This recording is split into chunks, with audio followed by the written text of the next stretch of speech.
కథ కవిత కథానిక శ్రోతలకు నమస్సులు.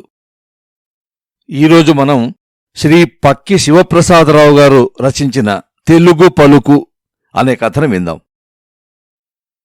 ప్రస్తుత కాలంలో తెలుగు మాతృభాషగా గల యువకులు కూడా మాతృభాషలో సరిగ్గా మాట్లాడడం లేదు. పరభాషా వ్యామోహంలో పరుగులు పెడుతున్నారు. ఆంగ్లం నిషిద్ధం కాదు, అనవసరం అంతకంటే కాదు. పరభాషలు వీలైనన్ని నేర్చుకోవచ్చు. పరభాషలను కళ్లద్దాలలాగా ఉపయోగించుకోవాలి. అవసరం ఉన్నప్పుడు మాత్రమే సులోచనాలను, కంటికి కాటుకొను వాడతాం. అలా అని కళ్లను విస్మరించకూడదు. ఆంగ్లం కేవలం కడుపు నింపవచ్చు. అయితే మన అమ్మ భాష హృదయాన్ని నింపి ఆనందాన్ని కలిగిస్తుంది. అందుకని సుందరమైన, సుమధురమైన, సౌమ్యమైన, కమ్మదనం కలబోసిన తేట తెలుగును, మృదుత్వంతో కూడిన తెలుగును మనందరం నేర్చుకుందాం. తెలుగులోనే మాట్లాడదాం, తెలుగులోనే వ్రాద్దాం, తెలుగు పుస్తకాలు చదువుదాం, చదివిద్దాం. తేనెలలకు తెలుగు తీయందనాన్ని తనివితీరా జుర్రుకొని మనస్ఫూర్తిగా ఆస్వాదిద్దాం, ఆస్వాదింపచేద్దాం. మరి ఈ చిన్ని కథలో శ్రీ పక్కి శివప్రసాదరావు గారు ఏమని సెలవిస్తారో తెలుసుకుందాం. తెలుగు పలుకు కథ రచన పక్కి శివప్రసాదరావు గారు. 10వ తరగతి పరీక్షా ఫలితాలు తెలిసిన రోజు. షరామామూలే. టీవీ ఛానళ్లు, వార్తాపత్రికలు హోరెత్తిస్తున్నాయి. ఇక పిల్లలు ఉన్న ఇళ్లల్లో అసలైన హడావిడి కనిపిస్తుంది. ఈ సంవత్సరం మా కాలనీలో 10వ తరగతి పిల్లలు బాగా ఉండడంతో ఎవరెవరికి ఎన్ని ఫస్టులో, అందులో మళ్ళా ర్యాంకులు ఎలా వచ్చాయి అందరూ మాట్లాడుకోసాగారు. మా అమ్మాయి 9వ తరగతి, బాగా చదువుతుంది. వచ్చే ఏడాది మనింట్లో హడావిడి అన్నాను. అవును డాడీ, ఉత్సాహంగా అంది. నాకైతే ఈ చదువుల్లో ఇంత అవాంఛనీయమైన పోటీ అవసరమా అనిపించినా మంచి ర్యాంక్ అనగానే మనసులో కలిగిన ఆనందం మళ్ళా వేరనిపిస్తుంది. విజయ్కి ర్యాంక్ వచ్చింది.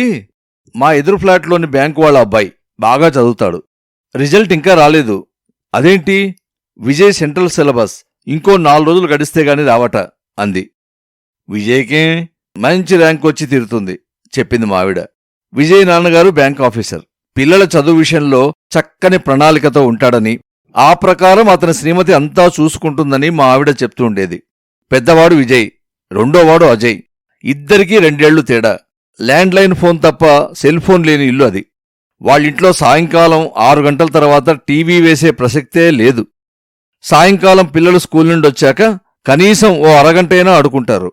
ఆదివారం పగటిపూట టీవీ ఇంట్లో అందరూ కలిసి చూస్తారట. అవన్నీ చూశాక ఇక వేరే చెప్పేదే ఉంది. మా ఇంట్లో కూడా మంచి మార్పులొచ్చాయి. ఎందుకంటే మొదట్లో మావిడ చదవండ్రా అంటూ ఎప్పుడు అరుస్తుండేది. మా పాప బాబు పుస్తకాలు తీయగానే మా ఆవిడ ఒంటింట్లో తన పనిలో ఉండేది. నేను నా సెల్ ఫోన్తో బిజీగా ఉండేవాడిని. మా అమ్మ టీవీలో సీరియల్ చూస్తుండేది. ఎవ్వరి మటుకు వాళ్ళు బిజీ. ఇక పిల్లలు వాళ్ల లోకంలో వాళ్ళుండేవాళ్లు. ఏం చదువుతున్నారు ఏమిటి అనేది ఎవ్వరికీ పట్టేది కాదు. 3 ఏళ్ల క్రితం బదిలీ మీద శివకుమార్ మా ఇంటి ఎదిరింట్లోకి వచ్చాడు. శివకుమార్ కుటుంబం మా ఎదిరింట్లోకి వచ్చాక మా ఇంట్లో సీన్ నెమ్మదిగా మారిపోయింది. అతను సెలవు రోజు పిల్లలతో కలిసి క్రికెట్ ఆడడం, మంచి సినిమాలొస్తే ఇంగ్లీషు సినిమా అయినా అందరూ కలిసి వెళ్లడం, ఉదయం తెలుగు వార్తాపత్రికలను పిల్లలతో చదివించడం. ఇక పిల్లలు బాగా చదువుతారని అందరికీ తెలిసిందే. ఇవన్నీ మా ఇంటిపై కూడా మంచి ప్రభావాన్ని చూపాయి. 4 రోజుల తర్వాత ఫలితాలు తెలిసాయి. విజయ్కి ఫస్ట్ క్లాస్ మాత్రమే కాదు, నెంబర్ 1 ర్యాంక్ వచ్చింది. సెంట్రల్ సిలబస్లో అగ్రస్థానం అంటే మాటలు కాదు. స్వీట్లు పట్టుకొని వచ్చిన విజయ్ని అభినందించి, మీ డాడీ ఉన్నారా అని అడిగాను. ఉన్నారంకల్ చెప్పాడు. అయితే మీ డాడీని కలవాలి. ఆ సాయంత్రం విజయ్ ఇంటికెళ్ళాం. రండి కూర్చోండి అంటూ ఎంతో ఆదరం చూపించారు భార్యాభర్తలిద్దరూ. విజయ్ సక్సెస్ని అభినందిస్తూ మాటల్లో పడిపోయాం. శివకుమార్ మృదు స్వభావి.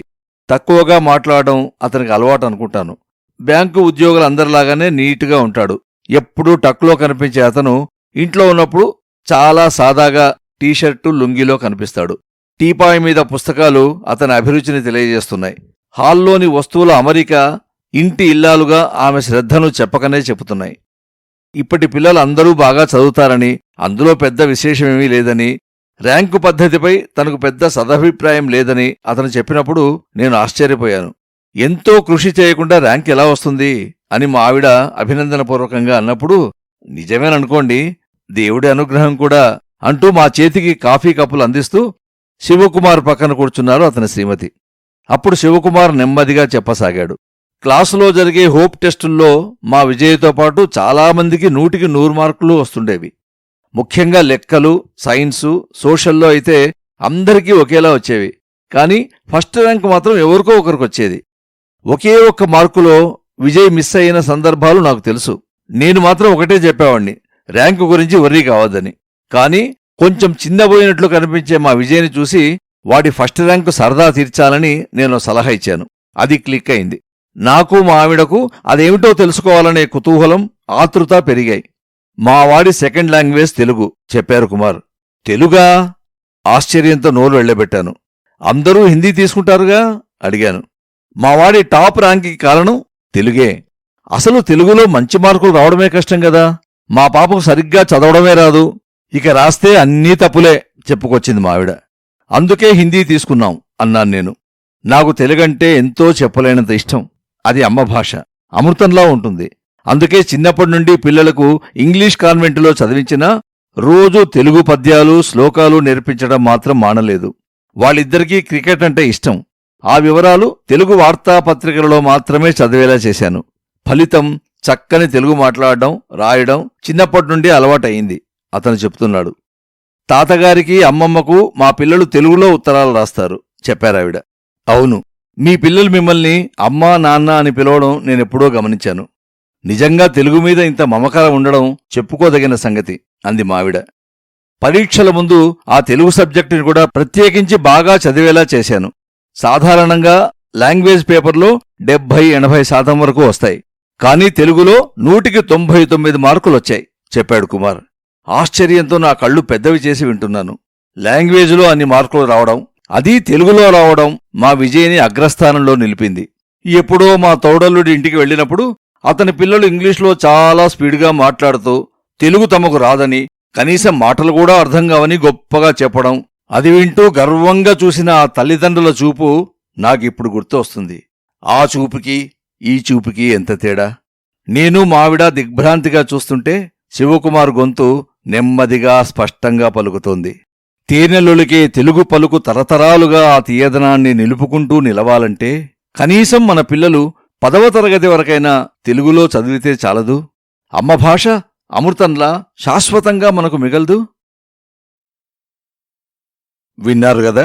అందుకని సుందరమైన, సుమధురమైన, సౌమ్యమైన, కమ్మదనం కలబోసిన తేట తెలుగును, మృదుత్వంతో కూడిన తెలుగును నేర్చుకుందాం. తెలుగులోనే మాట్లాడదాం, తెలుగులోనే వ్రాద్దాం, తెలుగు పుస్తకాలు చదువుదాం, చదివిద్దాం. తేనెలులకు తెలుగు తీయందనాన్ని తనివితీరా జుర్రుకొని మనస్ఫూర్తిగా ఆస్వాదిద్దాం, ఆస్వాదింపజేద్దాం. ఈ కథను విన్న శ్రోతలందరికీ ధన్యవాదములతో నమస్సులు.